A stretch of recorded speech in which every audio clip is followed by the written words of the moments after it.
Hello friends, சிறுதானியத்தை வச்சு ஹெல்த்தியான ஒரு பிரேக்ஃபாஸ்ட் ரெசிபி தான் இன்றைக்கி நான் செய்ய போகிறேன். வரகரிசி கிச்சடி. இது ரொம்பவே ஆரோக்கியமானது, ரொம்ப சூப்பராகவும் இருக்கும். எப்படி செய்யலான்னு பார்க்கலாம், வாங்க வீடியோக்குள்ளே போகலாம்.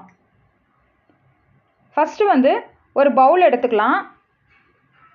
அதில் 1 கப்பு வரகரிசி. இப்போ இது கூடவே 1/4 கப்பு துவரம்பருப்பு. இது ரெண்டுத்தையும் நல்லா தண்ணி ஊற்றி நல்லா அலசணும். ஒரு 4 முறை நீங்கள் நல்லா வாஷ் பண்ணால் தான் தண்ணி தெளிவாக தெரியும். இந்த அளவுக்கு தண்ணி தெளிவாக தெரிகிற அளவுக்கு வாஷ் பண்ணணும். பாருங்கள், அரிசி எவ்வளோ வெள்ளையாக இருக்குது. இந்த அளவுக்கு வாஷ் பண்ணணும். வாஷ் பண்ணிவிட்டு தண்ணியெல்லாம் எடுத்துடலாம்.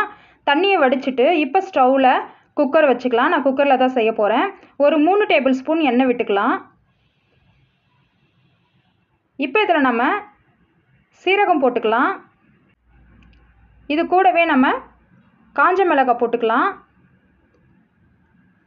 இது நல்லா ஒரு முறை கலந்து விட்டுங்க.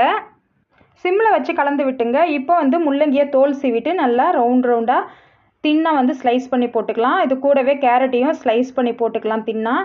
இது கூடவே அவரைக்காவை நல்லா சின்ன சின்ன துண்டுகளாக கட் பண்ணி போட்டுக்கலாம். பீன்ஸையும் சின்ன சின்ன துண்டுகளாக கட் பண்ணி போட்டுக்கலாம். கத்திரிக்காவும் நம்ம ஒரு கத்திரிக்காய் போட்டிருக்கோம் துண்டாக கட் பண்ணி. ஒரு தக்காளி ஆப்ஷனல் தான், தக்காளி இல்லைனாலும் பரவாயில்ல. இப்போ இது எல்லாத்தையும் நல்லா வதக்கி விட்டுக்கலாம். நம்மக்கிட்ட என்ன காய்கறிகள் இருக்கோ அது எல்லாத்தையுமே சேர்த்துக்கலாம். தேவையான அளவுக்கு உப்பையும் சேர்த்துக்கலாம். இப்போது நல்லா வதக்கி விட்டுக்கலாம். இப்போ இது கூட நம்ம மஞ்சத்தூள் சேர்த்துக்கலாம். ஒரு 1/4 டீஸ்பூன் மஞ்சள் சேர்த்தா போதும். இது கூடவே நம்ம மிளகாய் தூளும் சேர்த்துக்கலாம். நான் வீட்டு மிளகாய் தூள் தான் சேர்த்துருக்கேன். 1 டீஸ்பூன் மிளகாய் தூள் சேர்த்தா போதும். ஏற்கனவே நம்ம காஞ்ச மிளகாவும் போட்டிருக்கோம், அதனால் காரம் போதுமான அளவு இருக்கும். இப்போ இதில் நம்ம நல்லா வதங்கின பிறகு 3 கப்பு தண்ணி ஊற்றிக்கலாம். உங்களுக்கு இன்னும் நல்லா குழைய வேணும்னா இன்னொரு கப்பு சேர்த்து கூட ஊற்றிக்கலாம், தப்பு இல்லை. நல்லாவே கிச்சடினா நல்லா குழைய இருக்கணும். இப்போ இதில் தண்ணி கொதித்ததும் நம்ம வரகரிசியை போட்டுக்கலாம். பருப்பு வரகரிசி நம்ம கழுவி வச்சுருக்கோம் இல்லைங்களா, அதில் போட்டு நல்லா கலந்து விட்டுக்கலாம். இப்போ இதை மூடி நம்ம விசில் போட்டுக்கலாம். ஒரு 5 விசில் போட்டுக்கோங்க. 5 இல்லது ஒரு 6 விசில் கூட விட்டுக்கலாம். குழைய வேணும்னா எக்ஸ்ட்ரா ஒரு விசில் கூட விட்டுக்கலாம். பாருங்கள், இப்போ நல்லா வெந்திருக்கு. மீடியம் லெவலில் வெந்திருக்கு.